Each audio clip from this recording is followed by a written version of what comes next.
저는 오늘 여러분과 함께 봉독한 이 시편 103편 1절에서 5절 말씀을 오늘 이 본문이 아닌 오늘 본문을 이사야서 40장 말씀을 통해서 여러분에게 해석해 드리려고 합니다. 이사야서 40장 30절에서 31절 말씀에 보면 이런 말씀이 있어요. 소년이라도 피곤하며 곤비하며 장정이라도 넘어지며 쓰러지되 오직 여호와를 앙망하는 자는 새 힘을 얻으리니 독수리가 날개치며 올라감 같을 것이요 다른 박질하여도 곤비하지 아니하겠고 걸어가도 피곤하지 아니하리로다 라는 말씀이 있습니다. 이 말씀에 보면 소년이라도 피곤하며 곤비하며 이렇게 말씀을 했어요. 여러분, 이 말씀은 우선 웬만해서는 소년들은 피곤하지 않다는 거예요. 곤비하지 않다는 거예요. 여러분, 아이들 한번 보세요. 하루 종일 뛰어다녀도 지칠 줄을 몰라요. 땀을 뻘뻘 흘리고 뛰고 놀고 그러다가 그냥 졸리면 픽 쓰러져서 푹 자고 또 일어나면 언제 그랬냐는 듯이 하여간 들고 뛰고 막 다녀요. 장정이라도 쓰러지고 넘어지되 그랬어요. 이 말씀도 우선 장정은 웬만해서는 넘어지지 않는다는 말씀이에요. 여러분, 장정하고 한번 씨름을 해보세요. 꿈쩍도 하지 않습니다. 웬만해서는 쓰러뜨릴 수가 없어요. 그런데 소년이 피곤하다는 거예요. 장정이 넘어진다는 거예요. 여러분, 우리가 성경을 읽을 때에 이런 질문을 한번 해보면 말씀을 깨닫는 데 도움이 되는데요. 한번 따라해 볼게요. 이 말씀이 왜 여기에 있을까? 여러분이 이 생각을 하고 성경을 보면 그 성경 말씀을 여기에 기록하신 뜻을 좀 더 쉽게 찾을 수가 있어요.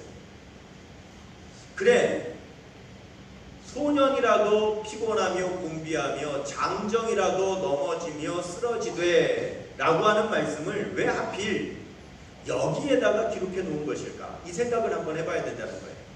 그러면 여기가 어딘지를 알아야 되겠죠. 바로 여기는 이사야서 40장이에요.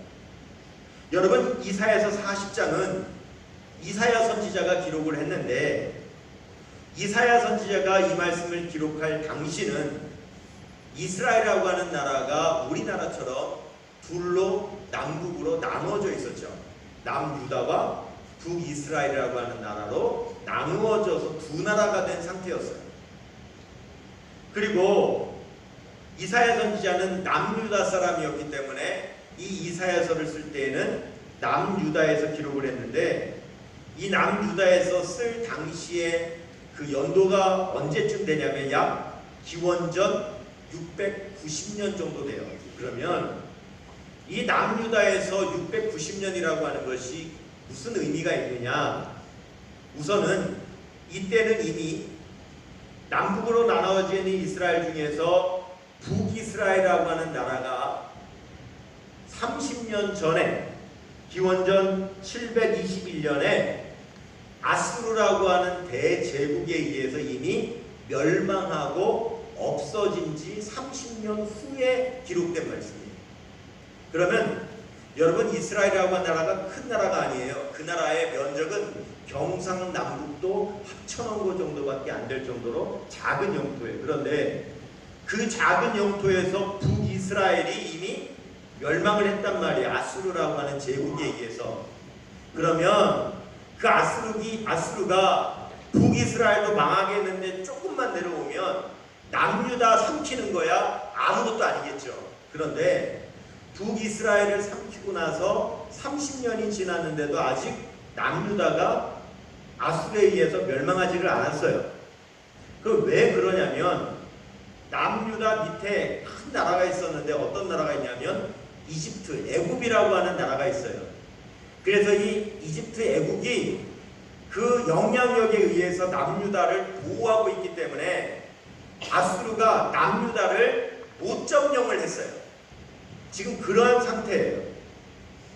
그런데 문제는 뭐냐면 지금 시대가 아수르가 큰 제국이 돼서 여기까지는 쳐들어왔는데 아수르가 문제가 아니에요. 지금 아수르 옆에 신흥 강대국이 지금 생겨나고 있어요. 신흥 강자가 등장을 해서 지금 아수르를 점점점 갉아먹어 오고 있어요. 그 나라가 어떤 나라냐면 그 바벨론 대제국이에요. 아직은 대제국이 아니지만 이 바벨론 제국이 점점 커져가고 있는 상황이었어요. 그럼 문제가 뭐냐?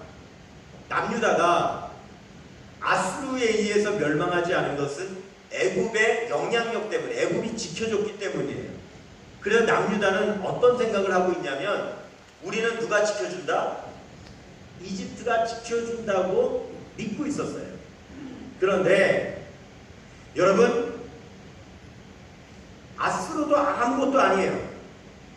애굽도 이집트도 아무것도 아니에요. 누구에 비하면? 지금 떠오르고 있는 강자 바벨론에 비하면.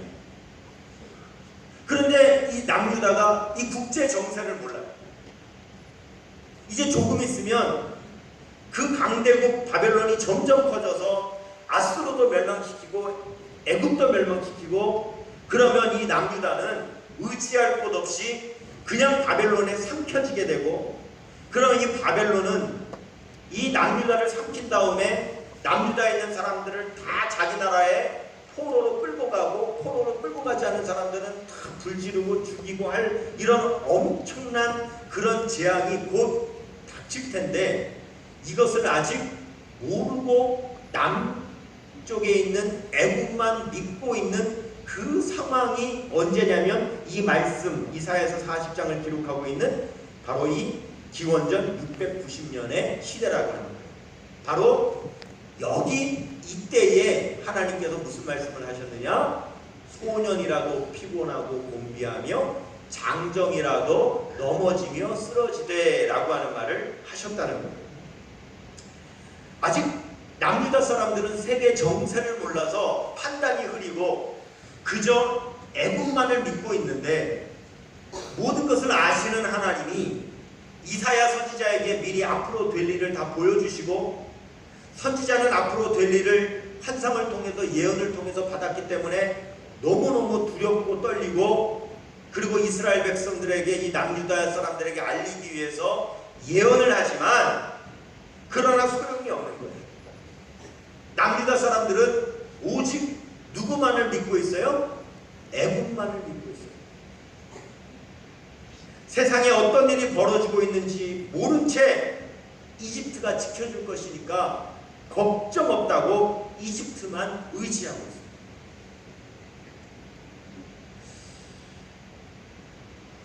저는 이 이스라엘의 수천 년 전의 역사를 보면 정말 우리나라가 배워야 될 점이 너무너무 많다고 생각해요. 이사야는 옷을 찢었어요. 심지어는 하나님께서 벌거벗고 다니라고 했어요. 아예 그냥 벌거벗고 3년 동안을 다니면서 외치라고 그랬어요. 뭐라고요? 내가 지금 이렇게 벌거벗겨진 수치를 당하는 것처럼 이 애굽이라고 하는 나라가 그렇게 수치를 당하며 바벨론이라고 하는 나라에 멸망하게 될 것이다. 그러니 우리는 애굽을 의지해서는 안 된다. 우리는 지금부터라도 하나님을 의지해야만 된다. 그렇게 예언을 했지만 듣지를 않아요.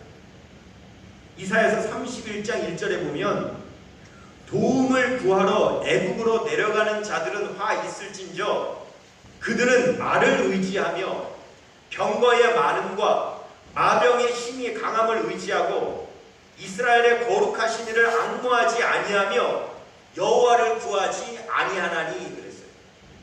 이사야서 36장 6절에 보라 네가 애굽을 믿는도다. 그것은 상한 갈대 지팡이와 같은 것이라. 사람이 그것을 의지하면 손이 찔리리니 애굽 왕 바로는 그를 믿는 모든 자에게 이와 같으니라 그랬어요. 아무 소용이 없어요. 아무리 이사야 선지자가 벌거벗고 다니며 사람들에게 좀 들으라고 그렇게 외치고 다녀도 남유다 사람들은 꿈쩍을 안 해요. 하나님을 의지하지 않고 애굽을 의지하고 있어요. 남유다는 멸망이라고 하는 큰 강물에 지금 휩쓸려 가고 있을 뿐이에요. 예전에 제가 아는 한 목사님이 큰 강물에 휩쓸려 떠내려간 적이 있대요. 그 극박한 상황에 그저 떠내려갈 뿐 자기가 할 수 있는 것이 아무것도 없었다고. 아무리 발버둥 쳐도 안 되는 그런 절망적인 공포감을 느꼈던 그 트라우마를 저에게 들려줬던 적이 있어요. 저는 흡사 이사야가 이런 절망감에 휩싸였을 거라고 생각해요. 이런 공포감을 느꼈을 거라고 생각해요. 하나님은 기회를 주시는데 지금이라도 하나님을 의지하라고 하시는, 그러면 하나님께서 방법을 주시고 하나님께서 하나님의 방법으로 살 길을 열어주실 것인데 이스라엘 백성들은 하나님을 의지하지 않고 애굽을 의지하고 있으니 그 멸망으로 가는 강물에 휩쓸려 도저히 헤어나올 수 없는 그 상황을 이사야가 얼마나 공포스럽게 느꼈을까, 그런 생각이 들어요. 여러분, 왜 소년이 피곤할까요? 왜 장정이 넘어질까요? 그 이유는요, 희망이 없어서 그래요. 소년도요, 희망이 없으면 피곤합니다. 장정도 절망하면 쓰러지고 넘어지는 거예요. 이사야 선지자는 앞으로 멸망을 당하게 된 이스라엘의 상황이 이와 같다고 말씀하는 거예요. 멸망당한 후에 이스라엘은 희망이 보이지 않고 절망 가운데 있기 때문에 피곤한 소년과 같이 되고 쓰러진 장정과 같이 될 것이라고 예언하고 있는 거예요. 키에르케 오르라고 하는 철학자가 인간은 병들어 죽는 것이 아니라 절망해서 죽는다고 했죠. 죽음에 이르는 병은 절망이라고 했어요. 여러분, 오늘 우리가 청년주일로 지키잖아요. 참 미안한 게 뭐냐면, 제가 그동안 목회하면서 저도 사실은 청년주의를 지켜본 적이 없어요. 왜냐하면 사실 오늘 청년주일도 처음에는 우리 목사님들하고 같이 의논할 때 일부러 만들어보자고 해서 만든 거예요.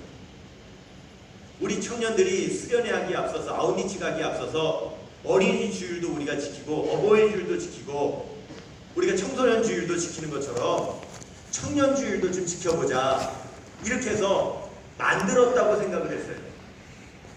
왜냐하면 사실 교회 달력에 보면 청년 주일이라는 거 특별히 없어요. 어디에도 청년 주일이라는 게 없어요. 그래서 굳이 청년 주일을 지켜본 적이 없다고요. 그런데 오늘 청년주의를 지키게 됐는데 제가 성시교독을 보다가 너무 깜짝 놀란 거예요. 성시교독 97원이 청년주의예요. 제가 너무 놀라서 이전의 찬송가를 한번 찾아보려고 했는데 제가 이전의 찬송가를 못 찾아봤어요. 궁금해요. 그래서 제가 이전의 찬송가에서 청년주일에 성시교독이 있었던가 기억이 없어요. 아마 이번에 성시교독에 새로 들어오지 않았는가 생각이 되는데 성시교독 안에 뭐가 있어요? 청년주일이 있다고요. 그건 여러분 뭘 의미하는 걸까요?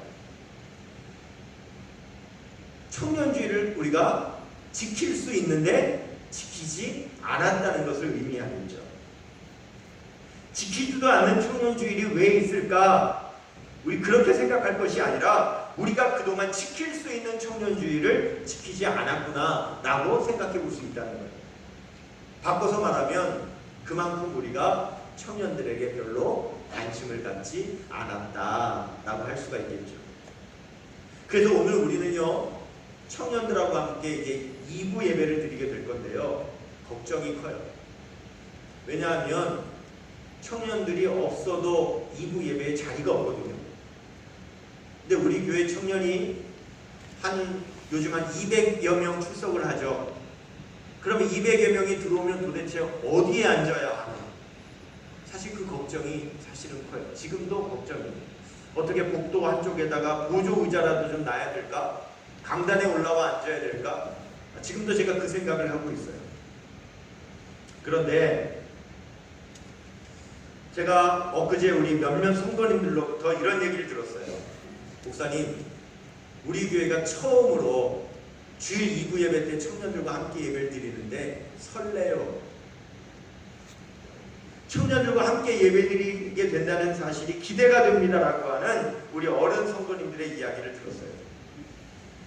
저는 개인적으로 우리 청년들이 주일날 청년 예배를 3부에 따로 드리는 것에 대해서는 저는 그렇게 바람직하다고 생각하지 않는 사람이에요.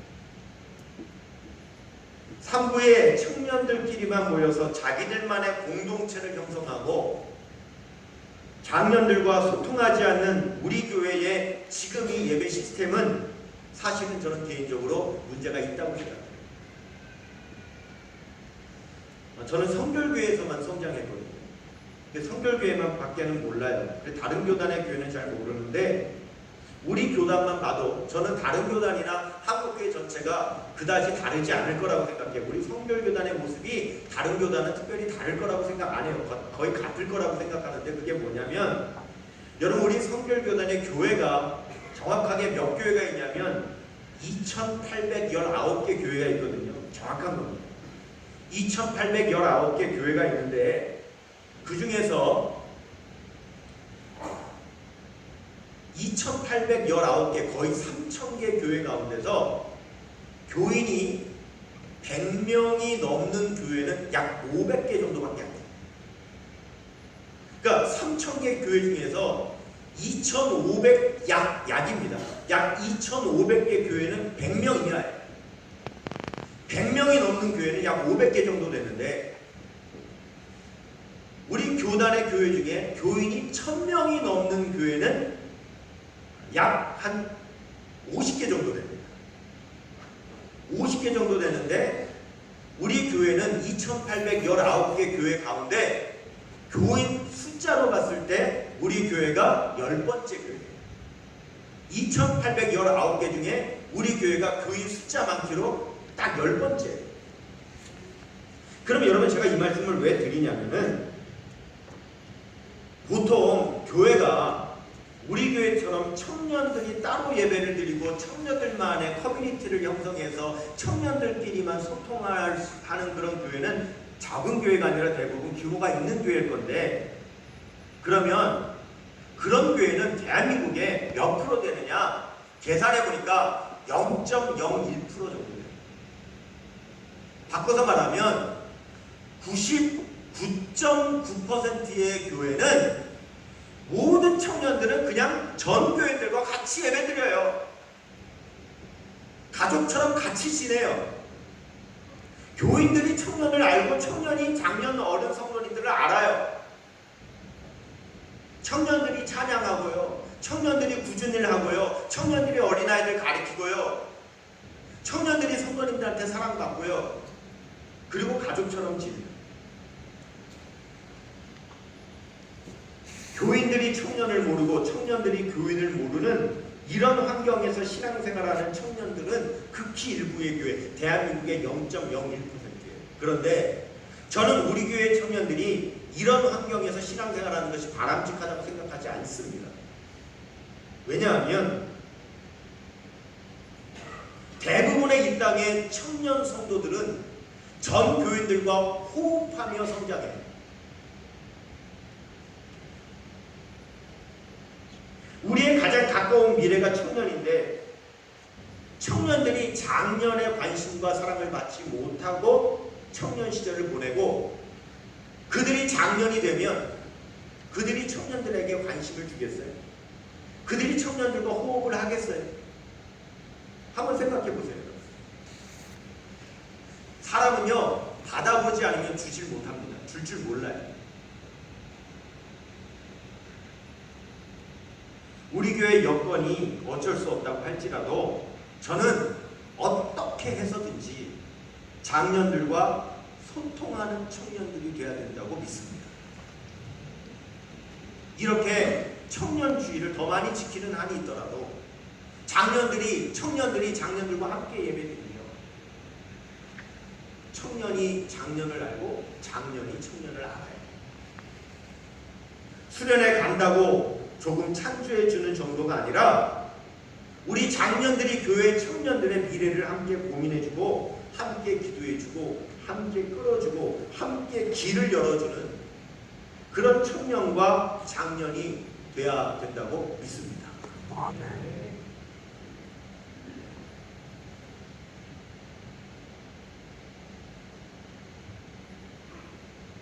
제가 2부 예배 때 얘기를 할 수 있을지 모르겠는데 1부 예배 때는 여러분한테 말씀을 드리면 여러분 죄송해요. 제가 1부 예배하고 2부 예배가 때로는 설교가 조금씩 다를 수가 있어요. 좀 다른 경우들이 꽤 있어요. 그래서 어쩔 때는 1부 예배 때 한 말씀드린 걸 2부 때 못할 때가 있고 1부 때 못한 걸 2부 예배 때 말씀드릴 수도 있고 그래요. 그래서 1부의 예배드린 성도님들은 2부 예배가 영상으로 올려오니까 그 설교를 좀 들으시면 좀 이렇게 다른 말씀들 들으실 수가 있어요. 그 어떤 젊은 성도 부부가 있었어요. 이 젊은 성도 부부가 있었는데 그 교회에서 교회학교부터 자라왔어요. 둘이 교회학교 시절부터 자랐어요. 각자 자라다가 청년이 돼서 사랑하면서 결혼하게 된 거예요. 그래서 그 교회의 젊은 성도 부부가 됐어요. 잠깐 직장 생활을 했는데 그 당시에 무슨 일이 있었냐면 막 핸드폰이 나오던 시절이에요. 그래서 이 젊은 그 부부가 핸드폰이 막 나오는데 이 사업을 하면 좋겠다, 비전이 있겠다 싶어서 기도를 하면서 그 사업을 준비하는데 사업을 해야 되니까 대리점을 내야 되잖아요. 근데 젊은 부부니까 돈이 없는 거예요. 그런데 그 교회는 작년 전 교인이 그 젊은 청년 부부가 그것 때문에 기도하고 고민한다는 걸 다 알아요. 왜? 함께 기도하니까, 함께 고민하니까, 함께 소통하니까. 같이 막 기도를 해주는데 돈이 없으니까 대리점을 못 내고 있었어요. 그런데 한 번은 그 교회 장로님 부부가 그 젊은 부부를 집으로 불렀어요. 그래서 저녁 식사를 차려서 된장국을 끓여서 이렇게 대접을 하고 같이 식사를 하고 난 다음에 그 장로님이 누구냐면 그 젊은 부부를 교회학교 때부터 교사로 가르쳤었던 그런 이제 장로님이에요. 그런데 이 장로님이 갑자기 젊은 부부에게 통장 하나를 내는 거예요. 그런데 하는 말이 아직 대리점 못 구했지? 이 돈 가지고 가서 대리점 구하는데 못해. 주는 거 아니야. 빌려주는 거야. 사업이 자립하게 되면 그때 이 통장 안에 들어있던 돈만큼만 그대로 넣어서 다시 가지고 와. 그리고 기도해주고 그 통장을 줬어요. 처음에는 안 받겠다고, 받을 수 없다고 서로 실갱이를 하다가 그 장로님이 받으라고 괜찮다고 그래서 울면서 그 부부가 그 통장을 받아갖고 나와서 그 돈으로 대리점을 낼 수 있었어요. 그리고 사업이 잘 됐어요. 번창했고 그 부부는 일어섰고 나중에 그 부부가 중년이 되었고 물론 그 통장의 돈 그대로 다 갚아드렸고 그리고 세월이 흘러 그때 그 장로님은 원로 장로님이 됐고 그 젊은 그 성도는 그 교회 장로님이 됐어요.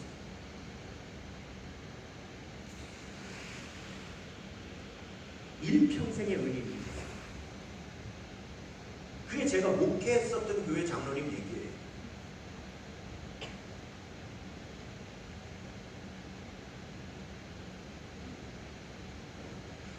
여러분 그렇게 되니까 어떻게 되죠?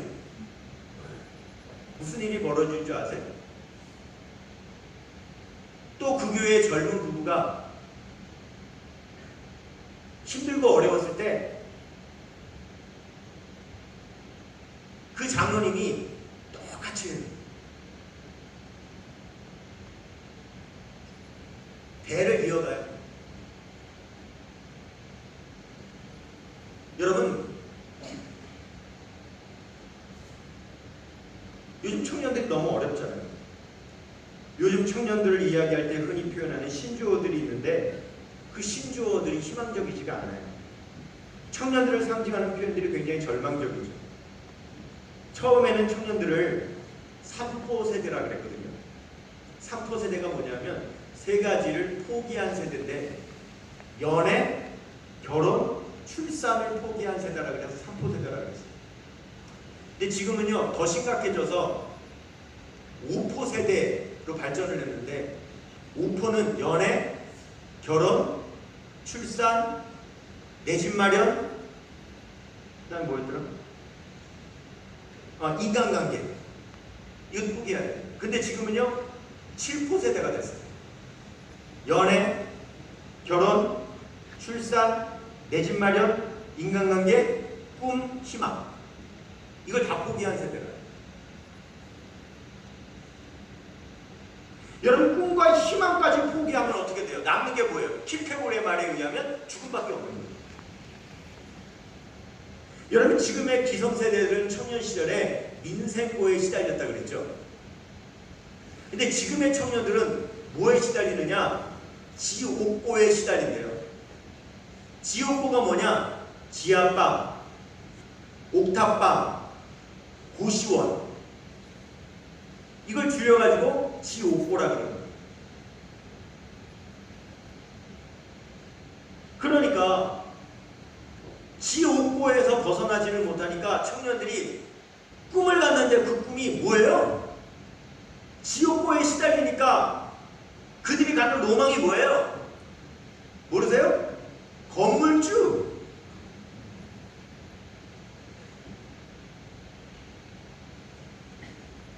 이사야 선지자는 소년들이 절망하여 피곤하고 장정들이 절망하여 넘어지는 시대를 예언하는 거예요.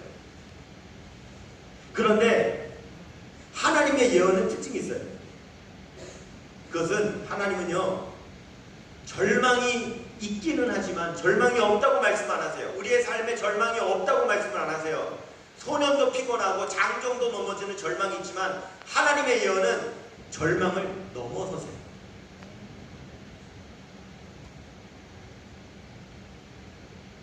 그래서 소년이라도 넘어지고 장정이라도 자빠지되 여호와를 앙망하는 자는 새 힘을 얻으리니 독수리가 날개치며 올라감 같을 것이요 다른 박질하여도 공비하지 않으겠고 걸어가도 피곤하지 아니할 것이라고 말씀하십니다.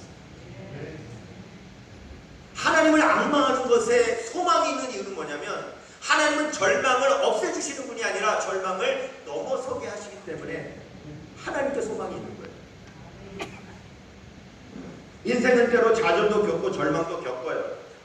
특별히 청년 시절에 많이 겪죠. 청년 시절에는 시험도 실패해 보기도 하고 연애에 실패해 보기도 하고 취업에 실패해 보기도 해요. 한때 서울대학교 김난도 교수가 쓴 아프니까 청춘이다라고 하는 책이 유행한 적이 있는데 그 책이 왜 유행했느냐? 제목이 와닿으니까 유행한 거예요. 청춘은 아파요. 그런데 청춘이 아픈 것이 문제가 아니라 문제는 뭐냐면 그 아픔이 그냥 상처로 남고 절망으로 남으니까 문제인 거예요. 청춘일 때 아플 수 있어요. 그런데 그 아픔이 성숙의 자양분이 돼야 되는데 기성세대가 그들의 아픔이 청춘의 그들의 성숙의 자양분이 되도록 도와주지 못한다는 게 문제예요. 그래서 이사야서 40장 말씀을 쓸 때 1절에서 이렇게 시작을 합니다. 너희의 하나님 이르시되 너희는 위로하라. 내 백성을 위로하라. 너희는 예루살렘의 마음에 닿도록 말하며 그것에게 외치라. 그 노역의 때가 끝났고 그 죄악이 사함을 받았느니라. 그의 모든 죄로 말미암아 여호와의 손에서 벌을 7배나 받았느니라 할지니라 하시니라 그랬습니다. 여러분 절망의 세대에게 위로하라고 말씀하시는데 어떻게 위로하라고 말씀하시냐면 마음에 닿도록 위로하라고 말씀하십니다. 여러분 절망하고 있는 청년들에게 마음에 닿는 위로가 뭘까요? 예를 들면 피곤에 지쳐있는 사람에게 무엇이 마음에 닿는 위로가 될까요? 피곤하지? 아유, 얼마나 피곤하겠어. 이게 위로가 아니라 마음에 닿는 위로가 되려면 바카스라도 하나 따줘야죠.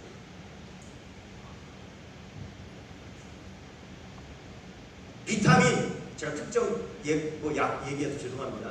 뭐 아로나미 골드가 됐던지 뭐 우루사가 됐던지 뭐라도 좀 먹여가면서 힘들지 피곤하지 해야 여러분 그게 위로가 되지.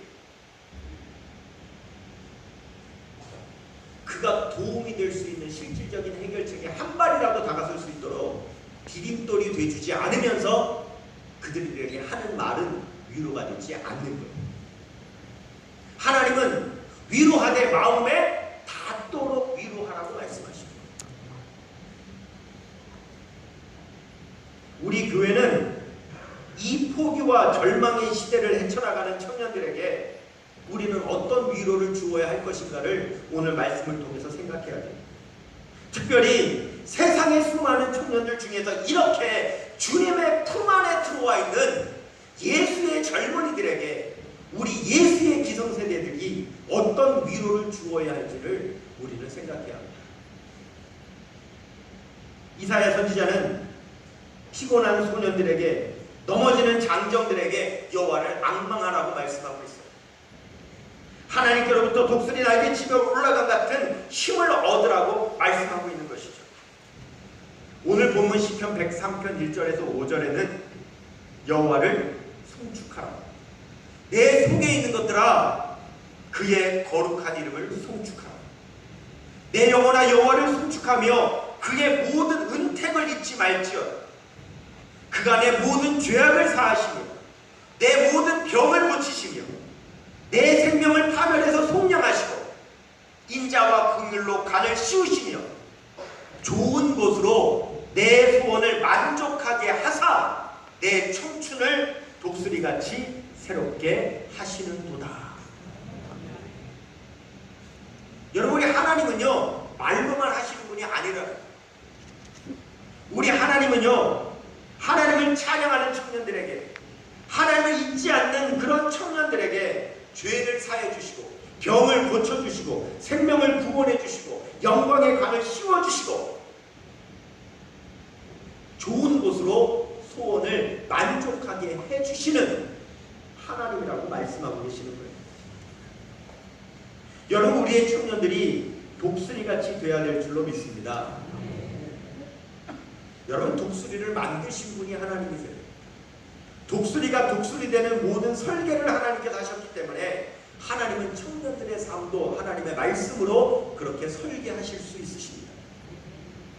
제가 본 다큐멘터리 중에서 가장 감명 깊게 본 다큐멘터리가 있는데, 저 남해안의 한 절벽 위에 수만 마리 괭이 갈매기가 사는 그 사이에 둥지를 튼 두 마리 독수리 한 쌍의 이야기를 다룬 다큐멘터리였어요. 수많은 괭이 갈매기, 여러분 갈매기도 맹금류이기 때문에 아주 독합니다. 그런데 이 수만 마리의 괭이 갈매기가 이 두 마리 독수리 부부를 수없이 공격을 합니다. 그런데 놀라운 사실은 수만 마리 괭이 갈매기가 독수리 두 마리를 당해내지는 못합니다. 수만 마리 괭이 갈매기가 이 독수리 부부를 쫓아내고 싶은데 쫓아내지를 못해요. 이겨내지를 못해요. 그것을 찍던 다큐멘터리 팀이 궁금해서 유명한 조류학자 윤무부 교수를 불렀어요. 그리고 물었습니다. 왜 수만 마리 괭이 갈매기가 두 마리 독수리를 이기지 못합니까? 윤무부 교수가 이렇게 말했습니다. 싸우는 방식, 갈매기가 싸우는 방식과 독수리가 싸우는 방식이 다르다. 전략이 다르기 때문에 갈매기는 독수리를 이길 수 없다는 겁니다. 여러분, 성경에 놀라운 말씀이 있어요. 잠언 24장 6절에 너는 전략으로 싸우라.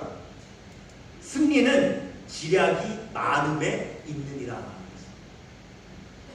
여러분, 하나님께서 예수의 젊은이들을 독수리같이 되겠다고 하시는 말씀의 뜻이 뭘까요? 하나님은 청년들에게 독수리 같은 전략으로 싸우라고 말씀하십니다. 하나님의 방법으로 세상을 이기라고 말씀하십니다. 가운데서 세상의 전략이 아니라 하나님의 전략을 가지고 세상에 나가라고 우리 하나님은 말씀하시는 거죠. 제가 하나님께서 우리 예수의 젊은이들에게 독수리처럼 날아오르고 독수리처럼 새롭게 하시겠다는 말씀을 이해하기 위해서, 독수리를 좀 이해하기 위해서 유튜브에서 여러 편의 독수리 다큐멘터리도 보았고 독수리에 관한 책도 찾아서 읽어봤는데, 그 중에서 제가 정말 감동되게 읽은 책이 있습니다. 여러분에게 소개해드리고 싶습니다. 독수리 이야기라고 하는 책입니다. 이 책은 기독교 책입니다. 성경에 나오는 독수리에 관한 모든 성경 구절을 실제 독수리에 관한 내용으로 연구하고 조사한 책입니다. 이 책은 큰 도움이 됩니다. 그런데 제가 이 책 내용 가운데서 특별히 감동을 받은 부분이 있는데 뭐냐면, 독수리가 다른 새를 잡는 내용입니다. 여러분, 독수리가 먹잇감, 새를 잡는 방법은 이렇답니다. 첫 번째, 독수리는 항상 먹잇감을 잡는 방법이 뭐냐면 먹잇감보다 항상 높은 곳에 있다고 합니다. 먹잇감이 땅바닥에 있다면 당연히 하늘을 날면 높이 있는 거겠지만, 하늘을 나는 새가 있다고 할 때에도 새보다도 항상 더 높이에서 시작한다는 거예요.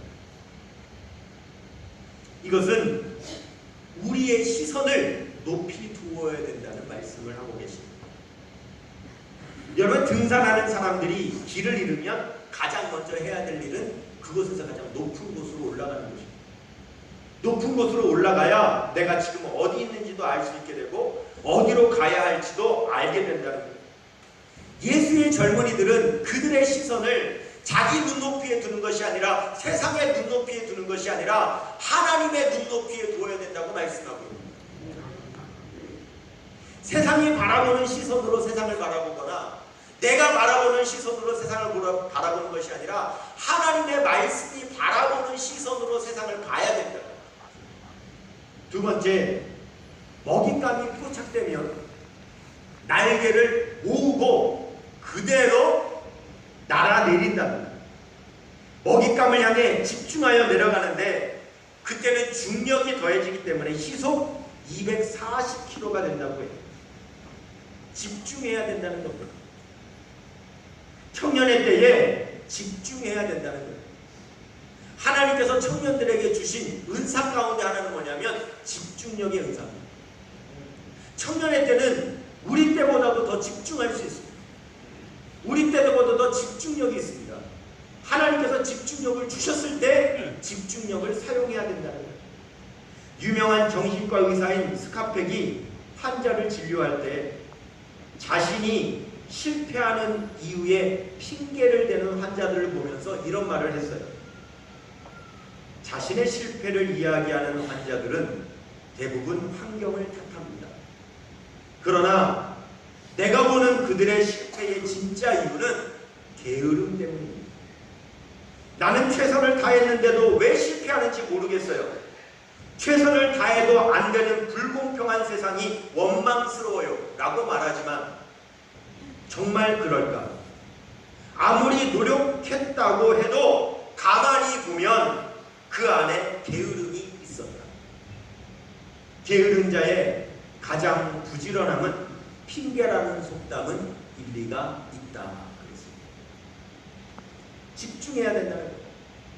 세 번째, 독수리는요, 먹잇감에 도달하면 어떻게 하느냐? 움켜쥐고요.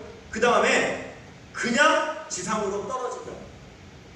먹잇감 움켜쥐고 날아가는 게 아니라 쥐자마자 그냥 바닥으로 막 떨어진대요. 그냥 막 떨어진대요. 왜 그러냐면 그렇게 해야만 이 잡힌 새가 자기의 중심을 잃어버리기 때문에 날개짓을 하지 못하고 독수리에게 붙잡히게 된다는 거예요. 여러분, 욥기 9장 26절에 보면 그 지나가는 것이 빠른 배 같고 먹이를 날아내리는 독수리와도 같도다, 이런 말이 있어요. 독수리를 관찰해 보니까 공중에서 먹잇감을 낚아채고는 그냥 그대로 떨어진다. 작은 새 한 마리를 잡기 위해서도 독수리는 자기의 몸을 사리지 않는다는 것입니다. 누가복음 16장 10절에 지극히 작은 것에 충성된 자는 큰 것에도 충성되고 지극히 작은 것에 불의한 자는 큰 것에도 불의하니라 그랬습니다. 나에게 주어진 일이 작은 일이라 할지라도 거기에 최선을 다해야만 독수리 같은 청년이라고 성경은 말씀하고 있는 거예요. 여러분, 우리가 특별히 예수의 젊은이들을 위해서 기도하고 격려해야 될 줄로 믿습니다. 그들의 삶의 전략이 독수리처럼 세상을 이기는 믿음과 말씀으로 설 수 있도록 저와 여러분이 도와야 됩니다. 제가 굉장히 친하게 지내는 한 분이 계시는데 이분은 대한민국 지금 현역 육군 소장 별 2개인 장군입니다. 제가 그 화천에 있는 7사단 부대에 그 부대 교회에 부흥회를 가게 됐습니다. 그런데 맨 앞자리에 사복을 입고 앉아서 모든 집회 시간 빠지지 않고 아멘 하면서 크게 은혜를 받으셨던 분이 있었어요. 그래서 저분이 누굽니까? 라고 했더니 그 7사단 사단장이셨던 서정열 장군이었습니다. 이 서정열 장군은 아주 유명하신 분이라 여러분들이 인터넷에 서정열 장군이라고 치면 그분에 대한 많은 이야기를 여러분들이 보실 수가 있는데 이분은 특별히 사단장이니까 10,000명의 장병들을 거느리고 있는데 그 장병들이 다 20대 초반인지라 그 20대 초반의 청년들에게 항상 용기를 주고 그들의 청년들을 북돋우는 것을 이분은 자기의 사명으로 알고 있는 교회 장로입니다. 그분과 저는 지금도 교제하고 소통하고 심지어 이분은 휴가가 되면 부인하고 저희 집으로 휴가를 올 정도로 그렇게 좋은 친분의 관계를 맺었는데 이분은 절절포라는 것으로 유명합니다. 절절포가 뭐냐면 빨간색 마우라인데 그 마우라에 절절포라고 썼습니다. 무슨 뜻이냐? 절대 포기하지 말라 하는 것입니다. 이 절절포를 사비로 만들어서 자기가 격려해야 될 청년들이 있다면 항상 그 목에 둘러주면서 포기하지 말라. 격려. 제가 화면을 준비했는데 한번 보여주시면 바로 이분이 서정열 장군이고 저하고 찍은 사진인데 그분이 저에게 저 절절포를 둘러주면서 저와 같이 담소를 나누고 사진을 찍었었던 그런 내용입니다. 다음 보시면 이게 바로 절절포입니다. 일일이 손으로 사인을 해가면서 절대 포기하지 말라고 청년들을 격려합니다. 이분은요 육군 사관학교 출신이 아닙니다. 그런데 육군 소장이 되기까지 말로 못할 숱한 어려움이 있었지만 그는 믿음으로 포기하지 않고 주님을 의지하며 기도하며 지금까지 견뎌왔기에 그가 항상 주머니에 지금 넣어가지고 다니는 것을 저한테 설명해 주는 겁니다. 그가 주머니에 항상 뭐를 넣어가지고 다니냐면 이걸 넣어가지고 다니죠. 사탕입니다. 그냥 항상 이 사탕만 넣어가지고 다녀요. 청포도 사탕. 이 청포도 사탕을 항상 주머니에 넣어가지고 다니면서 늘 보는 게 사병들입니다.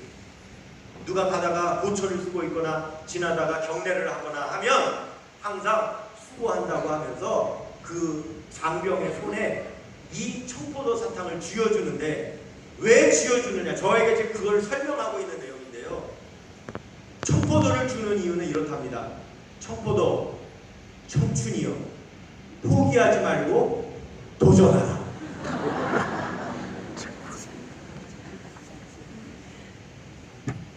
청춘이여 포기하지 말고 도전하라.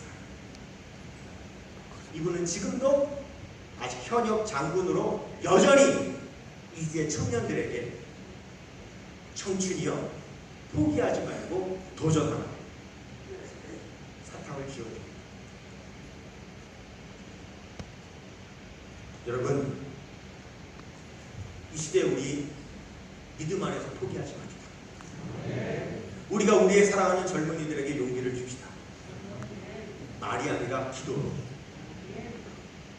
말이 아니라 그들의 마음이 와닿을 수 있도록 우리가 우리의 사랑하는 믿음의 종들을 세워나가 그런 저와 여러분 우리 방송국의 모든 성도들 되시기를